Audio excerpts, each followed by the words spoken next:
Of all time, the B-17 Flying Fortress from the Yankee Air Force. This aircraft is Yankee Lady. The B-17. You'll notice this aircraft is in the aluminum finish. Later on in World War II, in 1944-1945, when we had established air superiority, we quit painting our bombers with the olive drab paint. We were producing them so quickly, and we needed more and more aircraft over the skies, that they quit painting them, delivered them in the natural aluminum finish like you see here today.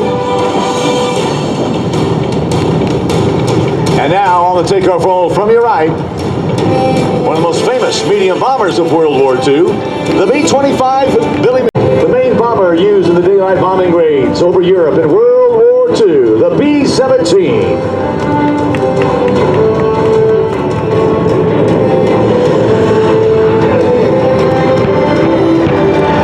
Clouds away, and they hit the target directly. The B-17, again, one of the mainstay aircraft of the United States Air Force bombing of Europe.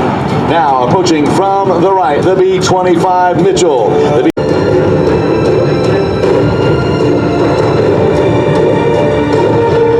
B-17 began operations in World War II with the RAF in 1941, and in the Southwest Pacific with the U.S. Army.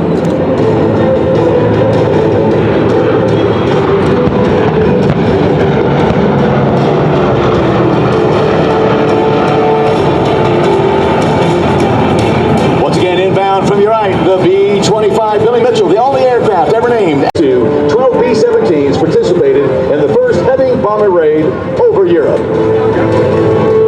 Ladies and gentlemen, the Queen of the Skies, from your right, the B-17 Flying Fortress.